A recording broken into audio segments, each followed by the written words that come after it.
Oke, bismillah. Assalamualaikum warahmatullahi wabarakatuh. Bismillahirrahmanirrahim. Alhamdulillahi rabbil alamin. Assalatu wassalamu ala asyrafil anbiya'i wal mursalin Sayyidina wa maulana Muhammadin wa ala alihi wa ashabihi ajma'in. Amma ba'du. Mari kita lanjutkan ngaji kita. Bulan ini kita ganti sesi. Kita jalan ke barat. Pokoknya ngaji ini tidak jelas. Kadang barat, kadang timur, yang penting gerak, olahraga pikiran. Biar nggak beku. Ada cerita bagus dari tradisi Zen. Jadi satu ketika ada seorang guru Zen. Guru ini punya murid yang disuruh hafalan susahnya luar biasa. Baca buku paham, tapi begitu bukunya ditutup, lupa lagi tadi bukunya isinya apa. Di kelas paham, dijelaskan, keluar kelas sudah tidak ingat lagi tadi dapat apa. Dia sumpek dengan kondisinya. Terus ngadep ke gurunya, guru, saya itu mungkin tidak bakat jadi ilmuwan, nggak bakat jadi filosof. Pikiranku ini susah banget ya kalau disuruh hafalan, disuruh mengingat-ingat. Sama gurunya terus, kalau gitu kamu tak hukum. Ambil dua timba ini, terus kamu berdiri di luar sambil nyangking timba itu. Cuma timba yang satu kamu taruh di depanmu, biarin aja. Timba yang kedua kamu gerakkan terus. Saat itu bersalju. Wah, muridnya tambah ngenes iki. Aku iki wis bodoh dihukum kayak gini. Salahku apa? Akhirnya ya dituruti wong patuh sama gurunya. Jadi timba yang satu ditaruh di depannya, dibiarin aja di luar. Terus dia di timba yang satunya lagi digerak-gerakkan terus. Hampir 1 jam dibiarin gitu sama gurunya. Terus setelah 1 jam kata gurunya, sudah, sekarang dilihat apa yang terjadi dengan air di 2 timba yang kamu bawa. Air yang diam di depannya beku. Wong musimnya salju. Sementara air yang dia gerakkan terus masih cair, masih bisa dipakai, masih encer. Nah, itulah kenapa di Indonesia orang pinter disebut otaknya encer. Jadi biar otakmu encer, gerak terus, olahraga terus. Kenapa ilmu itu mudah lupa? Karena ilmu itu berjarak sama dirimu. Tidak hidup dalam keseharianmu, ya mesti aja terus lali. Maka ilmuwan yang sejati, ulama yang sejati itu tahu kebenaran dan menghidupkan kebenaran. Enggak sekedar tahu. Oke, maka di antara mengobat-abitkan air itu tadi, semoga ngaji filsafat itu termasuk. Biar pikiranmu enggak beku. Ke barat, ke timur, ke barat, ke timur. Itu kan geraknya muter terus. Oke. Bismillah. Malam ini kita ke mbah-mbahnya filsafat. Nenek moyangnya filsafat. 1 bulan penuh kita akan ada di Yunani. Orang menyebutnya filsafat Helenisme. Kenapa disebut Helenisme? Karena orang Yunani itu menyebut dirinya Hellas, bahasa sana. Kalau orang dalam tradisi bahasa Inggris biasanya pakai istilah Greek. Greek itu sebenarnya aslinya satu daerah yang mungkin sekarang bagiannya dari Yunani, namanya Grecia. Kalau istilah Yunani itu dari bahasa Arab. Di wilayah Yunani dulu ada daerah namanya Ionia. Ainonia ditranslate ke Arab jadi Yunan. Dibawa ke Indonesia jadi Yunani. Makanya kalau pas sepak bola, kamu nyari negara Yunani tidak akan ketemu. Adanya Greek biasanya. Tapi orang Yunani menyebut dia sendiri kaum Hellas. Makanya filsafatnya disebut Helenisme. Yunani itu termasuk negara tua, paling tua di Eropa. Karena peradaban Eropa yang rasional itu dimulai dari sana. Gesernya peradaban manusia dari mitos ke logos juga dimulai dari sana. Maka untuk siapapun yang ingin ngerti pikiran-pikiran para filosof, biasanya dimulai juga dari sana. Hampir semua gagasan filosofis hari ini yang kamu sebut barulah, kontemporer lah, aktual lah, itu semuanya sudah ada. Bibitnya di Yunani. Nanti kalau kalian lihat kaum sofis ini, kalian akan sadar bahwa ternyata pikiran-pikiran kaum sofis, meskipun banyak yang mengkritik, hari ini hidup lagi dan subur luar biasa.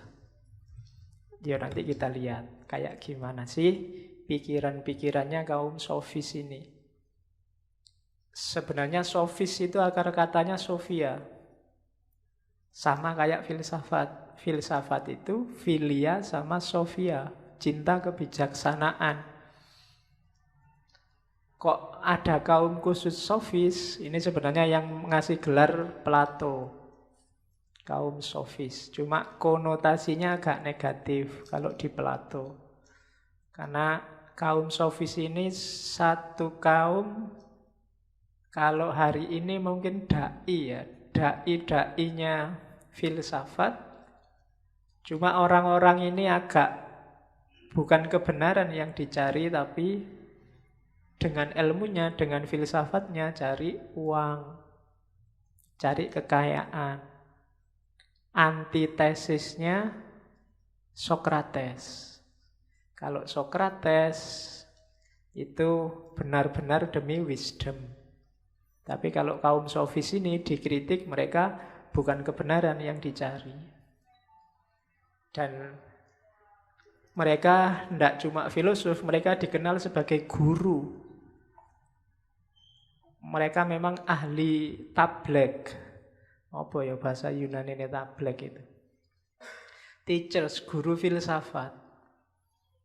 Bahkan nanti ada anaknya Sokrates yang dimasukkan di sekolahnya kaum sofis ini. Nanti katanya ada filosof namanya Diogenes. Diogenes itu nanti kita ketemu di sinisisme. Katanya Diogenes, gaya metode Sokratik yang dialogis itu yang punya sebenarnya bukan Sokrates. Sejak awal gaya itu sudah dipakai oleh kaum sofis. Cuma kemudian diadopsi oleh Sokrates untuk maksud yang berbeda. Tapi metodenya sebenarnya sama. Dan kaum sofis lah yang menginisiasi gaya Sokratik itu. Ada yang bilang begitu. Maka malam ini kita coba ketemu mereka. Kaum sofis. Munculnya sebelum lahirnya 3 filosof besar. Sokrates, Plato, Aristoteles.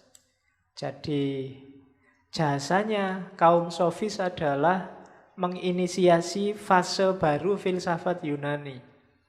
Sebelum munculnya kaum sofis ini, filsafat Yunani itu mikirnya kosmos, alam semesta. Kira-kira alam ini bahannya apa ya? Hakikatnya apa ya? Intinya apa ya? Ada yang bilang air, ada yang bilang api, ada yang bilang macam-macam. Tapi terus oleh orang sofis, cara berpikir ini digeser. Fokusnya tidak lagi pada alam, tapi pada manusia. Dan disitulah nanti memicu lahirnya Sokrates dan kawan-kawan dan murid-muridnya. Kalau nggak ada kaum sofis ini mungkin tidak muncul orang-orang kayak Sokrates. Jadi malam ini kita coba ketemu dengan mereka, orang-orang sofis. Yo, orang Yunani kan kuat-kuat. pikirannya dan juga peradabannya, salah satu peradaban besar masa lalu. Sekarang kita lihat salah satu kekuatan mereka, sebenarnya sofis itu karena mereka guru, lebih enak menyebutnya dari dunia pendidikan. Kaum terdidiknya Yunani. Cuma kelemahannya adalah mereka menjual ilmunya. Kalau hari ini ada, mungkin kalian dengar istilah kapitalisasi pendidikan, itu bukan hal yang baru. Sejak era kaum sofis itu sudah ada. Bagaimana ilmu dijual. Semakin berat ilmunya, semakin mahal bayarannya. Nah, kecuali ngaji ini, harusnya kamu bayar. Mahal harusnya ya. Oke. Bismillah ya, kita mulai. Mungkin kalian ngertinya Yunani itu mungkin dari film-film ya. Dulu film yang terkenal itu, yang tidak fiktif itu film yang 300 itu. Apa 300? Film yang judulnya 300 itu. Ya. Itu fakta. Jadi ada satu perang ketika Yunani melawan Persia. Memang 300 orang melawan 170 orang. Ketika Persia menyerbu ke Yunani. Cuma ya memang heroik. Meskipun yang 300 itu nanti akhirnya tewas semua. Tapi 300 menewaskan 70.000 orang dari 170.000 orang dalam waktu 3 hari. Ya, jadi 3 hari menewaskan 70.000 orang dan mereka sendiri akhirnya tewas semua. Itu pun karena ada pengkhianatan. Kalau tidak ada mungkin masih panjang ceritanya. Cuma karena itu kan pinternya, itu kan judulnya yang melawan Spartan itu kan. Spartan kan kerajaan Yunani zaman dulu. Itu kan strategi perangnya. Jadi mereka melawan orang 170.000 itu di lorong sebelum masuk ke kota. Kalau di lorong kan nggak bisa keroyokan. Bisanya 1 lawan 1 terus. Cuma memang dibutuhkan stamina besar. Jadi kalau bebas gini medannya ya bisa dikeroyok kamu. 300 orang bisa langsung habis. Tapi karena medannya cuma lorong kecil panjang, jadi ya enggak bisa. Selalu harus 1 lawan 1, 2 lawan 2, enggak bisa keroyokan. Jadi 300 orang bisa menewaskan 70.000 orang. Cuma di hari ketiga ada yang berkhianat, penduduk lokal. Mereka ngasih tahu jalan bobolan untuk menyerbu dari belakang. Sehingga harusnya face to face 1 lawan 1, tapi nanti ada yang masuk dari belakang. Ya sudah, wassalam. Nanti pesannya Leonidas kan satu itu. Tidak masalah kami gugur, tapi ingatlah untuk apa kami gugur. Nah, kalimat ini bisa kalian pakai di Indonesia hari ini. Kita sudah mengorbankan banyak sekali pahlawan. Enggak masalah mereka gugur, tapi mari kita ingat kenapa mereka sampai gugur. Dan kalimat ini ampuh karena beberapa tahun kemudian Yunani bisa mengalahkan Persia. Oke, bismillah, itu salah satu contoh ketangguhan orang Yunani. Meskipun sekarang sepak bolanya enggak terlalu tangguh lagi. Sudah kalah sama Italia, kalah sama. Oke. Itali itu cerita lagi dikit ya, enggak apa-apa.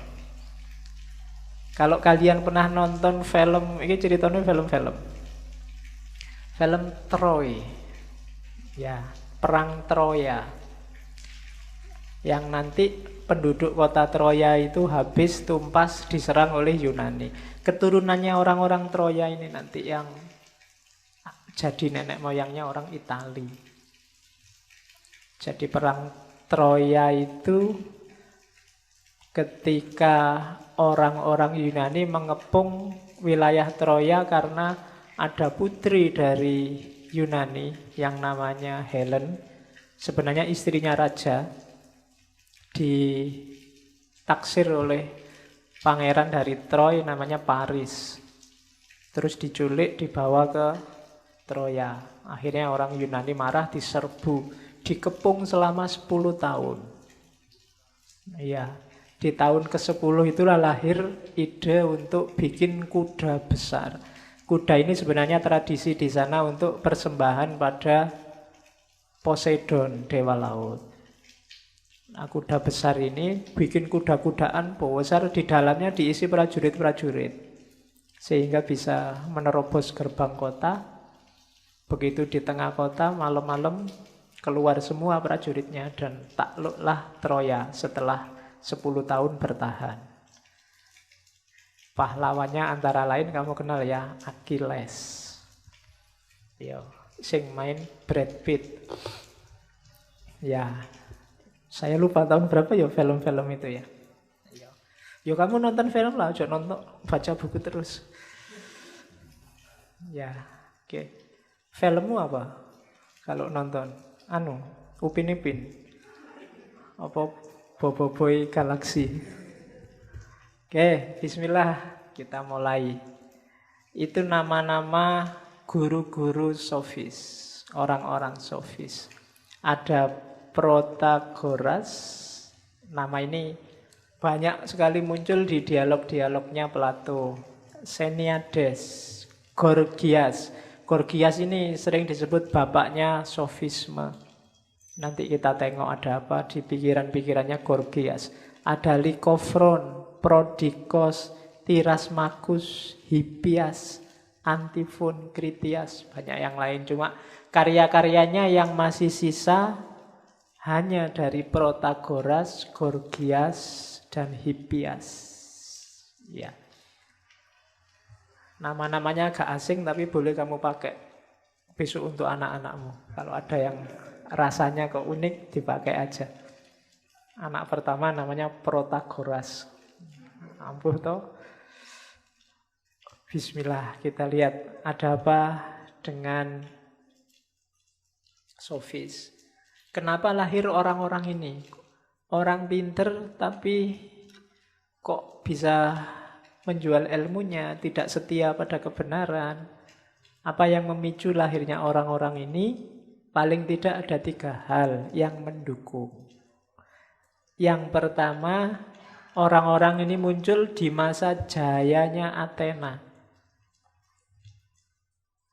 Athena itu dikenal, Athena itu sekarang jadi Yunani. Yunani kan ibu kotanya Athena. Athena dikenal sebagai kerajaan lah, demokrasi pertama. Di situ demokrasinya enggak lagi perwakilan, tapi demokrasi langsung. Orang boleh menyampaikan aspirasinya bebas. Setiap suara boleh diucapkan, boleh didengarkan. Itu Athena, negara demokrasi pertama. Nah, karena modelnya langsung, maka semua orang butuh pinter untuk menyuarakan aspirasinya. Kalau kamu kan hari ini modelnya perwakilan, kamu tidak terlalu pinter, tidak apa-apa, asal milih wakil yang pinter. Itu kan simple. Jadi, bodoh-bodoh sidik rapopo asal yang dipilih pinter. Meskipun kamu nggak pernah sampai ke situ mikirnya. Ya, wong wakilmu siapa aja kamu kan nggak kenal. 100% itu saya juga gitu. Tiap hari pemilu itu nonton foto, ya tak eling iki sapa, ya ndak kenal. Dan itu besok mewakili kita. Oke, Athena demokrasinya langsung. Jadi, maka setiap orang akhirnya merasa butuh guru yang bisa ngajari mereka cara berpikir yang benar, cara berdebat, cara memenangkan diskusi. Oleh karena itu ada kebutuhan akan pendidikan. Di sinilah muncul orang-orang sofis. Ketika rakyat butuh pendidik, muncullah orang-orang sofis yang mau ngajari mereka. Dan kok yon dilala orang-orang sofis ini targetnya bukan memberikan kebenaran, tapi targetnya mereka kebanyakan untuk cari uang. Biar kaya. Maka banyak murid-muridnya kaum sofis ini kalangan aristokrat, bangsawan. Itu yang dikritik habis-habisan oleh Sokrates dan kawan-kawan. Jadi Athena yang demokratis membutuhkan pendidikan yang pas. Disitulah muncul nanti orang-orang sofis. Yang ketiga, persentuhan dengan budaya lain. Semakin satu negara terbuka bersentuhan dengan yang lain, semakin butuh kepinteran, semakin butuh kepandaian. Kemarin kita mungkin tidak terlalu merasa butuh bahasa Arab. Begitu Raja Salman berkunjung, panitia ini bingung nyebar di WA, siapa yang bisa bahasa Arab kita tunggu untuk bantu. Ya kan, mulai kamu mikir, iya ya bahasa Arab ini penting. Jadi persentuhan budaya itu sebenarnya penting untuk ini, untuk membuka mata orang. Dulu di Islam juga begitu. Lahirnya ilmu kalam itu ketika umat Islam bersentuhan dengan banyak budaya yang lain. Sebelumnya orang merasa beres saja, pokoknya agama tak yakini benar, Islam nomor 1 selesai. Tapi begitu ketemu budaya yang lain, ketemu Kristen, mungkin ketemu Zoroaster, ketemu orang mulai ditantang. Ayo, ada ajaran lain ini. Mereka juga percaya, kira-kira mana yang lebih benar. Dari situ terus lahir ilmu kalam. Sebelum itu orang tidak merasa butuh. Iman ya iman. Tapi senggolan dengan budaya yang lain bikin orang sadar, iya ya, kita harus merumuskan ini konsep teologi kita. Kalau nanti teologi kita dianggap tidak masuk akal, tidak ada yang mau sama Islam. Lahir ilmu kalam. Nah, dengan Yunani bersentuhan dengan peradaban yang lain, semakin butuh orang pinter.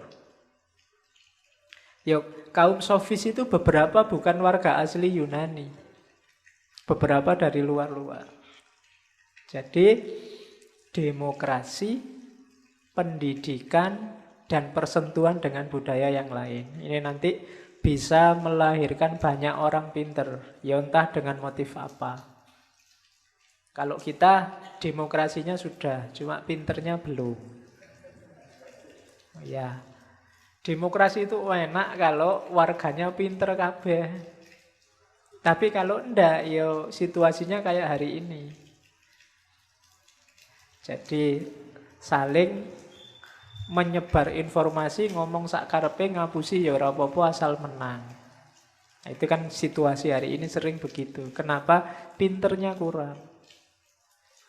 Kenapa kok pinternya kurang? Karena tadi airnya nggak digerak-gerakkan. Merasa sudah benar terus diam. Akhirnya beku. Kalau beku ya susah berubah. Makanya kamu hati-hati jangan beku. Goyang terus pikiranmu, nggak masalah. Biar jernih. Air yang diam itu kan biasanya tidak jernih. Keruh, goyang terus. Oke, jadi sebab munculnya itu. Ya meskipun nanti konotasinya agak negatif, tapi harus diakui munculnya orang-orang sofis ini meramaikan dunia intelektual Yunani. Memicu lahirnya filsafat-filsafat besar. Oke, kita lanjutkan. Karakter utama kaum sofis. Yang pertama, saya tadi singgung sedikit, bagi kaum sofis, tujuannya bukan kebenaran, tapi kemenangan, retorika. Benar itu tidak penting, yang penting seolah-olah benar dan diakui orang sebagai benar. Itu yang saya sebut hari ini kita banyak ketemu yang seperti itu. Menyebar kebohongan tidak apa-apa. Asal musuhnya nggak tahu kalau itu bohong dan akhirnya kita yang menang. Itu cirinya orang sofis. Kalau ketahuan bohong, ya tidak apa-apa, dihapus saja atau minta maaf kan selesai. Kalau nggak ketahuan kan lumayan. Nah, itu gayanya orang sofis. Tidak penting kebenaran. Yang penting dia kelihatan benar terus, kelihatan pinter terus, sehingga orang percaya padanya dan nanti anaknya disekolahkan padanya. Sehingga dia dapat uang. Nah, itu karakternya kaum sofis. Yang pertama itu. Untuk bisa semacam ini, untuk bisa tidak terlalu terikat oleh kebenaran, ciri yang kedua itu penting. Yang kedua apa? Kebenaran itu tergantung pada ruangnya, tergantung pada budayanya. Di sini bisa benar, di sana mungkin tidak benar. Di sini hari ini benar, di sini besok mungkin ganti pendapat. Kalian familiar dengan jargon ini. Hari ini juga filosof kontemporer banyak ngomong kayak gini. Jadi ini kalau memang tulus, sebenarnya ideologinya tidak apa-apa. Tapi kalau di awal ada mental kayak sofis tadi, nyari keuntungan sendiri, pandangan kayak gini jadi bahaya. Itulah nanti yang menjadi maju tak gentar membela yang bayar. Jadi siapa yang bayarnya lebih banyak, ya itu yang dibela.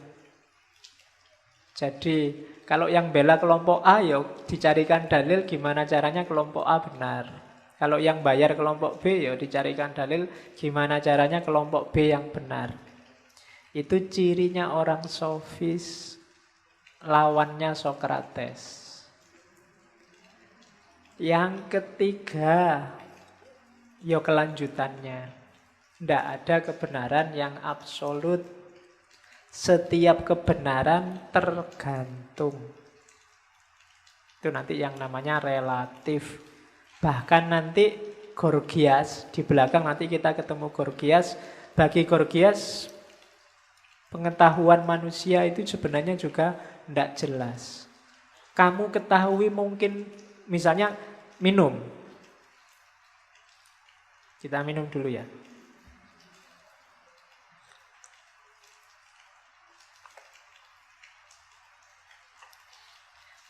Saya minum dan kamu tahu saya sedang minum. Tapi kalau pakai argumennya Gorgias nanti pengetahuanmu tentang saya minum itu perlu diragukan juga. Meskipun kamu lihat sendiri saya minum. Nanti dia punya argumen. Yang kamu anggap ada, itu mungkin saja nggak ada. Seandainya memang ada, pengetahuannya mungkin tidak ada. Pengetahuannya mungkin beda-beda. Setiap kepala menangkapnya beda-beda. Saya tadi minum, kamu kan menangkapnya macam-macam. Ada yang, oh Pak Faiz haus. Mungkin yang sana menangkapnya, itu cuma contoh kuliah. Ada yang, itu cuma minum pencitraan itu. Wong belum haus kok sudah minum. Oleh macam-macam loh kamu menangkap minumku tadi. Itu yang katanya Gorgias, enggak. Pengetahuan pasti enggak ada. Bisa jadi kamu benar semua atau salah semua. Bahkan pengetahuanku sendiri tentang minumku juga mungkin juga tidak pas. Bisa, karena aku yang tadi sama aku yang sekarang mungkin sudah berubah. Sebelum aku ngomong tadi sama sebelum aku minum, mungkin pendapatku tentang minumnya juga sudah ganti. Kamu sebelum masuk ke sini dengan kamu yang sudah ada setelah masuk ke sini dan minum kopi, mungkin berbeda persepsinya tentang ngaji ini. Itulah katanya Gorgias enggak. Pengetahuanmu pun ya perlu dipertanyakan. Apa iya yang kamu lihat sendiri loh, kamu rasakan sendiri loh, mesti benar.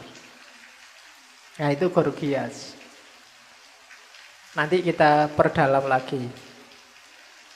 Yang ketiga, berarti kalau situasinya kayak gitu, kebenaran itu apa? Katanya orang, kebenaran itu ya siapa yang menang itu aja. Kalau kamu adu argumentasi dan kamu yang menang, ya itu kebenaran. Kalau besok kamu debat lagi dan kalah, ya berarti kebenaran milik lawanmu. Simple. Kebenaran yang sejati miliknya yang menang. Merekalah yang menguasai kebenaran. Dulu mungkin zaman Soeharto komunisme itu salah total 100%. Dan bagi orang Indonesia itulah kebenaran. Terus ada reformasi, ada perubahan-perubahan persepsi. Sekarang itu tidak dianggap kebenaran lagi. Mungkin tinggal 50%. Ada variabel-variabel lain. Sekarang mungkin mau dianggap salah lagi, tapi masih ada yang bantah juga. Itulah manusia katanya orang-orang sofis. Tidak ada kebenaran yang hakiki itu. Katanya orang sofis, ya kebenaran itu miliknya yang menang. Buktinya hari ini kan begitu. Kalau kalian lihat misalnya di TV, Indonesia Lawyers Club, orang debat. Itu kan yang benar bukan siapa-siapa. Yang ketika dia ngomong tidak ada yang bisa bantah. Itulah nanti yang jadi kebenaran. Nah itu katanya kaum sofis. Oke. Ya makanya ngaji filsafat itu tidak boleh setengah-setengah. Kalau kamu setengah, setelah ngaji sofis ini terus selesai, tidak dilanjutkan ke Sokrates, nggak dilanjutkan ke Plato, ya wallahu a'lam bishawab. Ya urusanmu dewe. Kalau pas ngaji sofis ini nanti rasanya ya orang sofis itu ya bener.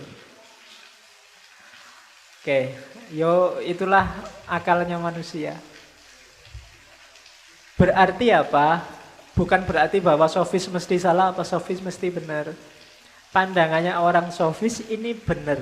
Kalau kamu pas makainya, ruang dan waktunya cocok, maka dia bisa dipakai. Katanya Plato, orang-orang sofis ini penting loh kalau kita ingin membebaskan diri misalnya dari dogma-dogma, dari kebenaran-kebenaran yang namanya doksa, yang doksa itu kebenaran sosial yang dianggap pasti benar. Tidak bisa berubah. Oh itu bisa pakai sofis, enak. Kamu nggak terjebak oleh ideologisasi.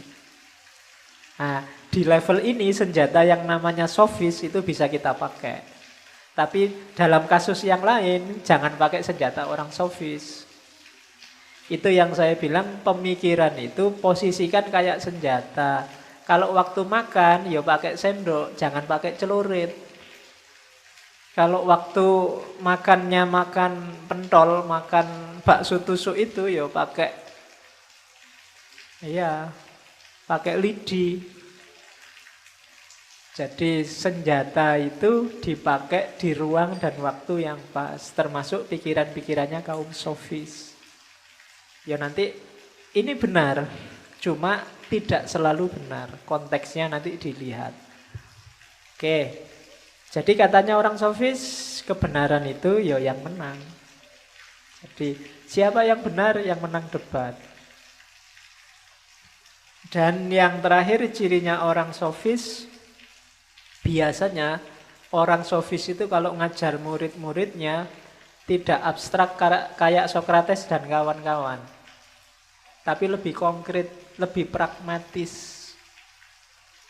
Tujuannya jelas. Biar kamu pinter, kalau sudah pinter kamu bisa menang debat melawan orang lain, maka kamu punya posisi sosial. Entah nanti diangkat jadi pegawai, entah nanti jadi lebih konkret. Makanya banyak kelompok aristokrat yang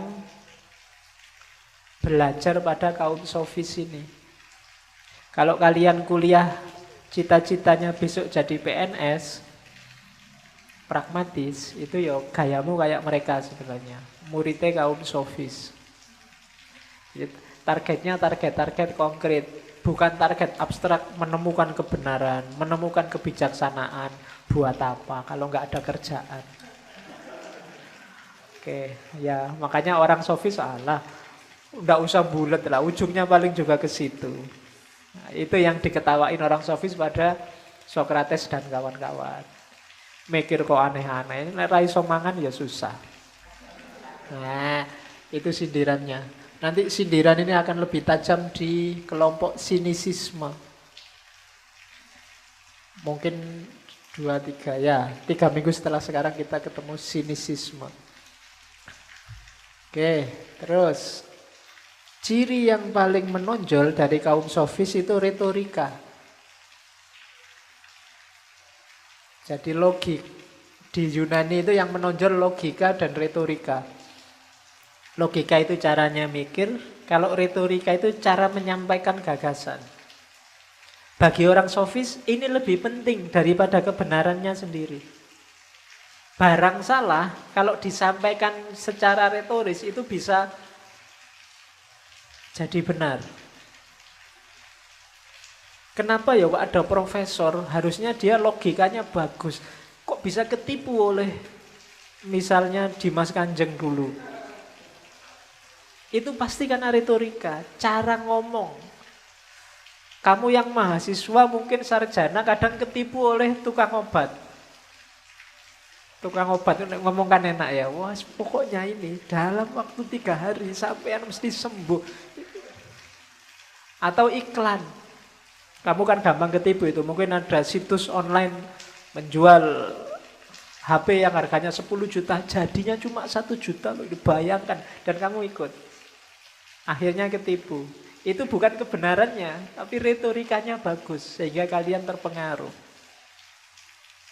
Debat itu kadang-kadang antara orang yang berdebat ini gagasannya sama.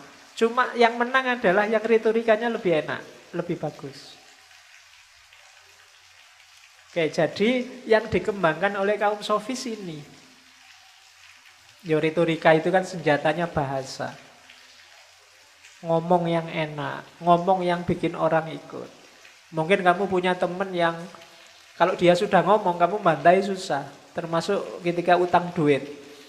Bolak-balik kamu dihapusi utang duit, nggak dibayar, tapi nggak tego terus kalau nggak ngutangi. Ngomongnya pinter, oh itu ahli retorika namanya. Bisa aja ngomongnya. Nah, itu retorika. Kayak kamu disuruh presentasi dosennya, janjinya nggak ngerti belas materinya apa, tapi ngomongnya bisa poanjar. Dan dosennya terpesona, wah, padahal kamu ngawur itu. Ah, itu namanya retorika. Kalau di Yunani ini termasuk skill yang harus dipelajari. Tidak sekedar logika. Retorika itu alatnya 2. Yang pertama eristik, yang kedua antilogik. Jadi eristik itu, retorika itu fokusnya menang, mempengaruhi orang, bukan kebenarannya. Tidak penting obat itu benar-benar manjur apa enggak, yang penting orang mau beli. Tidak penting jagomu itu benar-benar unggulan apa enggak, yang penting orang mau nyoblos. Ini retorika, namanya eristik. Kalau bahasanya Aristoteles, dirty fighting in argument. Jadi pertarungan bebas, pertarungan kotor dalam berargumentasi. Iya sih, orang jadinya terdiam, tapi terdiam bukan karena mendapatkan kebenaran, tapi diam karena ndak iso bales. Aduh, menurutku kok Yosi salah, tapi gimana ya bantahnya? Nah, itu alamat kamu kena retorika. Kenapa kamu nggak bisa bales? Bukan karena logikamu rendah, kemampuan retorikamu yang rendah. Kamu kalah dalam debat. Jadi katanya Aristoteles, eristik itu making worse argument seem better. Membuat argumen yang jelek kelihatannya jadi bagus. Jadi lebih bagus. Itu yang pertama. Yang kedua antilogik. Antilogik ini caranya adalah dengan, kalau ada orang mendebat, untuk mengalahkannya kamu kasih counter argumen atau counter fakta. Ini namanya antilogik. Yang saya pilih ini, dia adalah tokoh penyayang rakyatnya. Ah, enggak bisa. Coba ini lihat, kemarin aja gusur. Ini namanya antilogik. Atau sebaliknya, yang kita pilih, jangan pilih tokoh ini karena dia suka gusur. Ah, enggak bisa. Coba lihat, dia kemarin bikin taman-taman itu luar biasa. Ini namanya mengcounter logik, namanya anti-logik. Jangan salah, kalau urusan counter fakta atau counter berpikir itu, kamu bisa nyari 1001. Yang enggak suka Nabi Muhammad, untuk mengcounter orang yang bilang bagusnya Nabi Muhammad, dia akan mengajukan fakta-fakta yang dipotong-potong tentang jeleknya Nabi Muhammad. Atau sebaliknya, yang tidak suka Donald Trump ya dikasih fakta-fakta yang jelek tentang Donald Trump. Yang suka Donald Trump dikasih fakta-fakta yang bagus saja tentang Donald Trump. Itu fakta. Maka Kamu tidak harus sangat terpesona kalau ada orang berargumen yang diajukan fakta-fakta. Karena fakta itu bisa dipilih sesuai kepentingannya. Ngaji ini bisa bagus, bisa jelek. Tergantung kamu milih menjelaskan fakta yang mana. Ngaji filsafat itu jelek. Kiai ini orang keturunan ya piye. Nah itu kan bisa.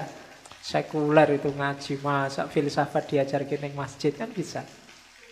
Atau kamu yang suka, jangan salah, ndak keturunan ndak apa-apa, tapi di mana ada ngaji dikasih kopi gratis, dikasih minum gratis misalnya. Nah itu yang suka. Itu namanya anti logik. Jadi kalau ada orang berargumen dibantah terus sampai dead end. Dead end itu ya jalan buntu. Dia nggak bisa berargumen lagi. Habis sudah dalilnya. Ngomong dalil ini dikasih dalil yang bertentangan. Dalil ini kasih lagi yang bertentangan. Terus begitu. Sampai akhirnya buntu sudah. Kehabisan dalil lawannya. Kalau sudah gini, menanglah yang bantah. Itu namanya retorika. Jadi, mulai sekarang kamu nggak harus terlalu terpesona kalau ada orang bergaya eristik maupun bergaya anti logik. Itu hanya retorika. Tidak selalu isinya kebenaran. Karena dalam retorika, kebenaran itu tidak jadi target utama. Yang jadi target utama, menangnya argumen. Oke, maka ada hoak. Hoak hari ini ya, luar biasa kan. Menyerbumu, apapun, kamu ndak usah kaget, biasa wae. Jangan jadi orang kagetan. Biasanya orang kaget itu terus cenderung panik. Hari ini kan hoax itu macam-macam di sini. Tidak usah kaget, biasa aja. Kalau ada orang ngomong, wih ini ada fakta gini-gini loh. Oh biasa aja. Tidak harus kaget. Misalnya orang yang kamu sukai, ternyata gini-gini. Oh ya biasa aja. Manusia ya iso wae melakukan yang jelek. Yang bagus juga bisa. Jadi tidak ada yang mengagetkan, maka kamu tidak harus gampang terpengaruh. Kadang-kadang itu hanya eristik atau anti logik. Itu cirinya kaum sofis.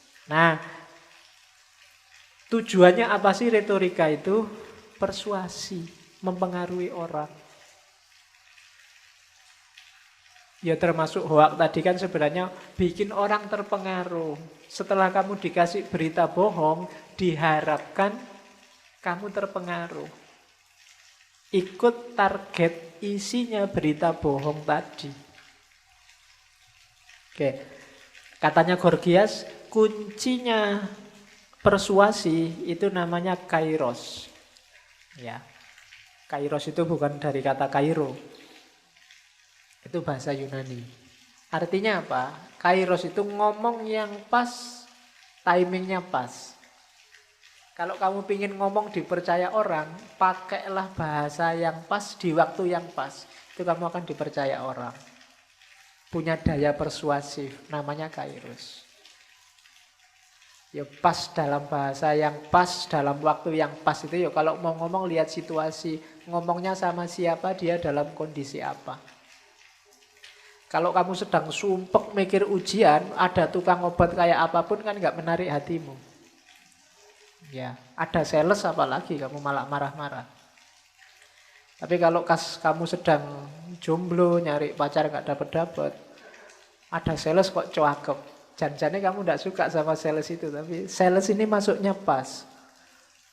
Pas kamu pingin kira-kira, itu terus dia masuk. Maka pinter sales ini, dia memanfaatkan kairos, ngomong di momen yang pas, di waktu yang pas. Ya, khusus untuk STMJ, sudah tua masih jomblo. Terus, ya. Nah, retorika ini itu di bawah itu ada teorinya Aristoteles. Aristoteles menyebut retorika yang bagus itu punya 3 unsur, logos, ethos, pathos. Ini kalau di Yunani namanya triumvirate. 3 keahlian utama. Kalau ingin jadi orang pinter dan terkenal sebagai orang pinter, kuasailah logos, punyailah etos, dan hidupkan patos. Logos itu ya logikanya hidup, bisa membuktikan kebenaran yang kamu yakini, bisa menunjukkan kebenaran pada orang lain. Etos itu jadilah orang yang bisa dipercaya, punya kredibilitas. Jadi kalau kamu ngomong, orang siapa yang ngomong? Oh, anak ini yang ngomong. Wah, kalau anak itu aku percaya. Sampailah pada posisi trust, pada posisi etos. Nanti kamu punya daya retoris, punya daya persuasi. Dan yang ketiga patos. Patos itu values, emosi. Kelemahannya orang-orang sofis itu dia tidak punya patos. Tidak ada komitmen kebenaran, tidak ada komitmen kebaikan. Mereka punya etos, mereka punya reputasi, dikenal sebagai orang pinter. Logikanya juga jalan, tapi tidak punya patos. Ketika tidak punya patos, ya lama-lama orang akan meninggalkan mereka. Karena apa? Tidak punya keterikatan pada nilai. Nilai kebenaran, nilai kebaikan, nilai keindahan. Tidak ada patosnya. Dia kayak mesin, dia kayak alat. Tidak ada emosinya di situ. Nah itu patos. Maka kalau kalian ingin jadi orang pinter dan dianggap pinter juga, baik logika maupun retorika, kuasailah logos, cara berpikir yang benar, logika yang benar, kemudian etos, bangun reputasimu sampai kamu dipercaya orang, dan yang ketiga patos. Komitmenlah pada nilai-nilai yang kamu yakini, kebenarannya, kebaikannya, keindahannya. Kalau kamu kuasai triumvirat ini, kamu akan punya gelar filosof zaman itu. Jadi orang yang menguasai logika, punya reputasi dan punya komitmen nilai. Logos, etos, patos. Nah, orang sofis mereka tidak punya patos. Logosnya luar biasa. Etosnya juga tinggi. Dia punya reputasi yang diakui oleh masyarakat kepandaiannya. Sayangnya tidak punya patos. Kapan-kapan mungkin kalau ada waktu kita ngomong satu sesi khusus tentang retorika. Cuma tidak sekarang. Oke. Kita masuk ke cirinya sofisme. Yang pertama. Baru pertama ini ya. Wis sak jam. Yang pertama, sofis itu cirinya egoisme. Katanya orang sofis, hidup ini harus natural. Dan di antara yang alami pada diri manusia itu egois. Tidak masalah kamu mementingkan dirimu sendiri. Wong itu alami kok. Apa ada orang yang nggak mikir dirinya sendiri? Kamu mikir, wah nggak punya duit, ya itu kan untuk dirimu. Aku kok lapar, ya itu kan untuk dirimu. Aku pingin kaya, itu kan untuk dirimu. Katanya orang sofis, ya yang alami itu begitu. Nggak usah bunuh diri, nggak mikir orang lain kalau dirinya sendiri belum beres. Jadi dia percaya bahwa egoisme itu wajar, natural, alami. Termasuk dalam kehidupan bersama. Nanti tokoh sofis Kalikles ini muridnya Gorgias. Mengkritik Sokrates, Sokrates itu naif, ndak alamiah, pikirannya melangit, ndak masuk akal. Jadi yang menyatakan bahwa hidup itu ada prinsipnya, hidup itu ada hukum-hukumnya, hidup itu ada sunatullahnya, tidak ada. Alam ini tergantung manusia. Dan manusia itu yang mikir dirinya sendiri. Maka jangan dimarahi kalau ada orang egois. Katanya sofis loh ya. Kalau ada temenmu, kamu kok mikir dirimu sendiri saja. Loh memangnya harus mikir siapa? Kan tetap nomor satu mikir dirimu sendiri. Kamu kuliah, pingin kerja, itu kan untuk dirimu kan pertama-tama. Wong kamu lihat foto aja kan yang kamu cari fotomu duluan. Pas foto bareng-bareng kan, mana hasil fotonya? Oh ini, kan kamu, aku yang mana? Nggak mungkin, kamu yang mana kan enggak. Aku dulu mesti itu. Dan nggak usah disebut itu egois kan, ya biasa, wajar orang begitu. Kalau kamu, jangankan itu, kamu punya saudara misalnya, saudaramu foto sama orang lain, kan kamu tetap saudaraku yang mana, selalu ku. Selalu egois, selalu mikir dirinya. Dan katanya Sofis, ya itu alami. Nah, karena itu, cuma lanjutannya ini. Dan alami juga ada yang lebih kuat, ada yang lemah. Ada yang pinter, ada yang bodoh. Ada yang menguasai, ada yang dikuasai. Ya, dunia ini memang begitu. Kalau menguasai semua, tidak mungkin. Dikuasai semua lah, yang menguasai siapa? Jadi pasti ada superior, ada inferior. Kalau ada yang, yo kita harus setara, keadilan. Katanya Sofis, tidak mungkin lah. Diam-diam pasti ada yang superior dan inferior. Keadilan pun dirumuskan orang pintar, orang berkuasa, ya pasti untuk kepentingan mereka. Dan itu alami. Kamu tidak setuju Pancasila, ya gampang, jadilah presiden. Jadilah ketua MPR atau DPR, terus gantilan Pancasila. Kan simpel, kenapa? Ya ada yang punya kuasa dalam hal itu. Kamu sekarang jadi yang dikuasai. Katanya Sofis, ya alaminya itu begitu. Kok yang kuat terus yang menang? Ya logikanya begitu. Kuat nanti jadinya menang. Kalau ada yang lemah menang, tidak mungkin. Kalau lemah menang, ya sekarang statusnya ganti. Dia jadi kuat. Kan begitu. Nah itu jadi mikirnya nggak usah jelimet deh katanya orang Sofis. Logikanya memang begitu.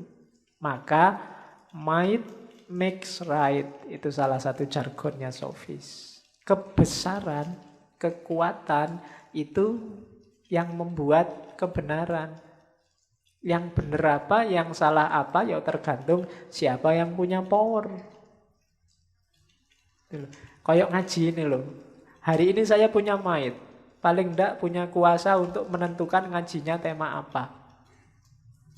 Nah itu kan kamu ndak iso bantah, wis itu sunatullah. Kamu mau, Pak usul ngaji ini, Pak usul ngaji tema ini, Pak. Sing kuasa aku ya sak karepku. Kamu ingin ngatur tema, kamu sendiri ngaji di sini. Nah, kan aku bisa begitu. Kalau kamu bisa ngaji beneran, ya sudah berarti sekarang kamu juga punya power. Kamu sudah kuat. Katanya Sofis, ya kayak gitu hukumnya dunia. Jangan-jangan kamu, Pak tema kok filsafat kuno yang modern-modern gitu loh Pak. Ayo terserah aku no. Karena aku jawabnya bisa begitu. Di level ini aku punya superioritas, kalian jadi inferior. Kalau nggak terima ya nggak usah datang, karena enak aku ngomongnya. Nah ini dunia itu begitu katanya kaum Sofis. Maka kalau ada yang bilang kita harus setara, kita harus sederajat, kekuatan dan kedudukannya harus sama, itu ndak masuk akal. Ya wis ada yang miskin, ada yang kaya. Kalau semuanya kaya, lah yang dikasih zakat siapa? Kalau semuanya miskin, yo mesake. Siapa bantu siapa? Ayat-ayat Al-Quran itu tidak laku.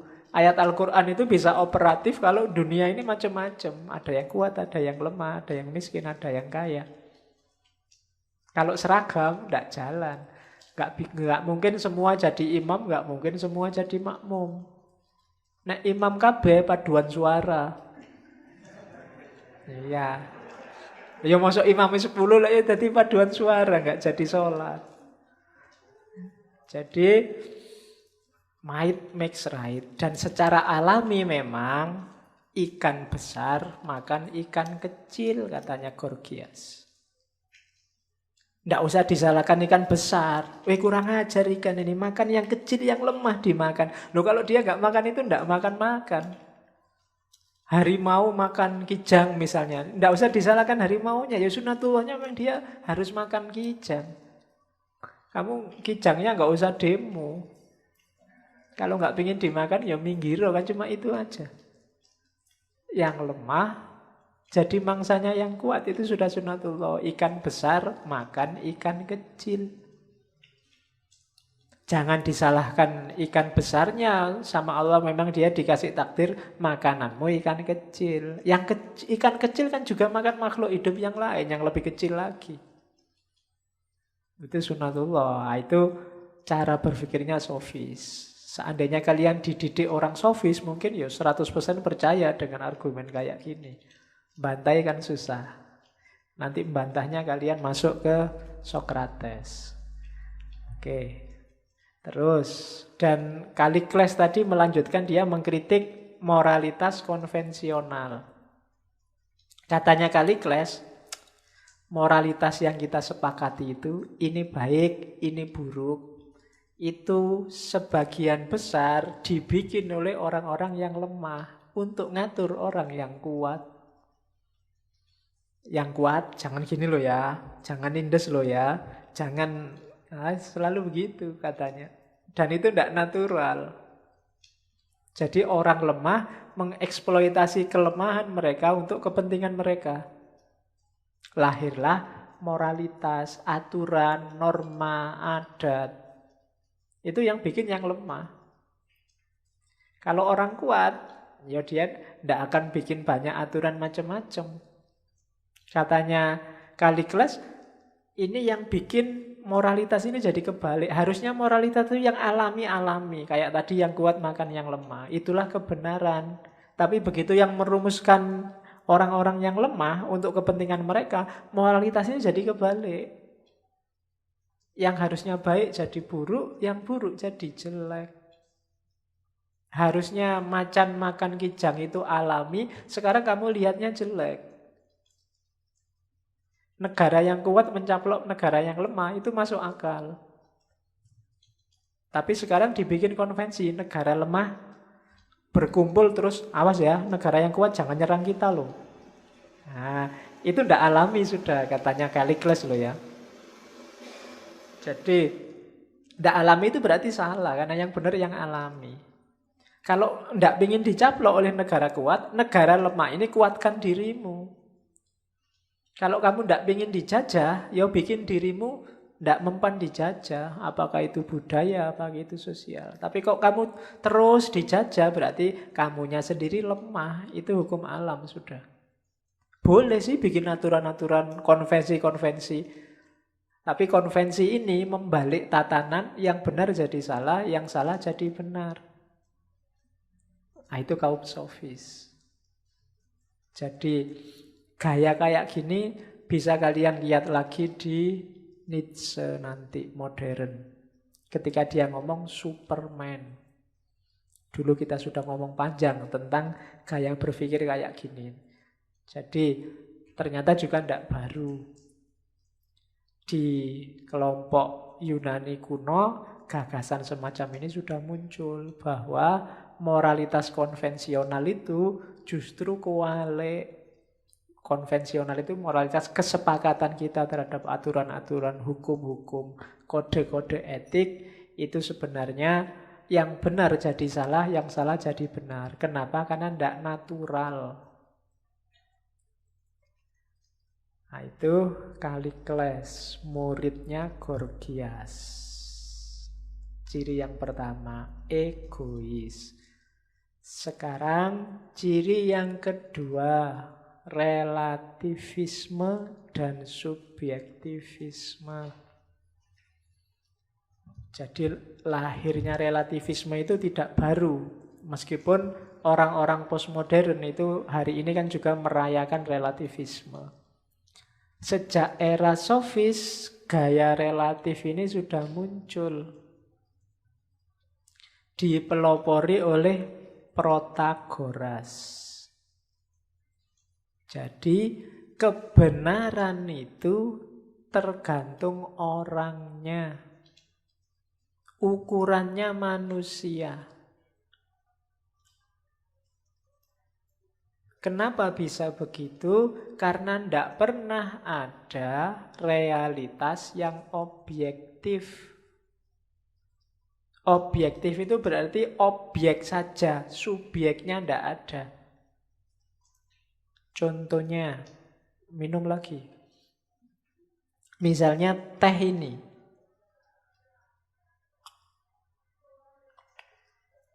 Teh ini, dia tidak pernah jadi dirinya sendiri. Selalu dia teh menurutmu, menurutku, menurut dia. Kapan teh ini jadi dirinya sendiri? Tidak ada. Kamu, loh Pak, ada Pak. Jadi saya nggak mikir ya Pak. Pokoknya teh itu kayak gini loh Pak. Ada airnya, dikasih teh, dikasih itu. Itu kan teh menurutmu. Menurut orang lain mungkin beda. Laptop ini, kamu lihat dari sana-sana, lihat laptop ini. Barang objektifnya kamu tidak akan ketemu. Selalu laptop dalam pandanganmu. Laptop yang tidak dalam pandangan tidak ada. Selalu dalam pandangan. Itu nanti pikiran gaya ini dikembangkan lebih lanjut oleh Immanuel Kant. Namanya fenomenalisme. Barang apa adanya itu tidak ada. Yang ada barang yang sudah dipersepsi. Candi Borobudur itu ketemunya kan belum lama itu. Sebelum ada Candi Borobudur, kira-kira candinya ada ndak? Kamu panggil, yo ada Pak. Loh, nggak ada orang satu pun yang tahu. Ya ndak ada. Katanya fenomenalisme ya ndak ada. Kenapa kok ndak ada? Lah kamu ndak tahu loh. Kamu sekarang ngomong ada karena sudah tahu ada. Seandainya nggak ada satu pun orang di dunia ini tahu dia ada, kamu akan jawab tidak ada. Begitu kamu tahu, itu Pak ada Pak, itu sudah jadi Borobudur menurut persepsimu. Orang lain melihat ya menurut persepsinya orang lain. Siapapun yang lihat menurut persepsinya dia. Jadi kebenaran itu sifatnya subjektif, relatif, siapa yang melihat. Habib Rizik itu tokoh utama apa tokoh biasa apa? Itu ya masing-masing kepala membunyikannya beda. Ahok itu orang luar biasa apa orang kurang ajar? Itu tiap kepala membunyikannya beda. Ahok apa adanya nggak pernah ada. Yang ada selalu Ahok dalam persepsimu. Bahkan Ahok menurut Ahok sendiri. Itu juga pendapat, persepsi. Jadi manusia, katanya kelompok sofis itu tidak pernah ada kebenaran objektif, tidak pernah sampai pada kebenaran objektif. Yang disebut kebenaran itu kan pemahamanmu saat ini, kesadaranmu saat ini. Itu yang punya pendapat Protagoras. Jadi relatif, tergantung. Karena kebenaran itu ternyata subjektif. Subjektif berarti apa? Tergantung subjeknya. Makanya susah kamu nyari kebenaran yang pasti, apalagi di ranah sosial humaniora.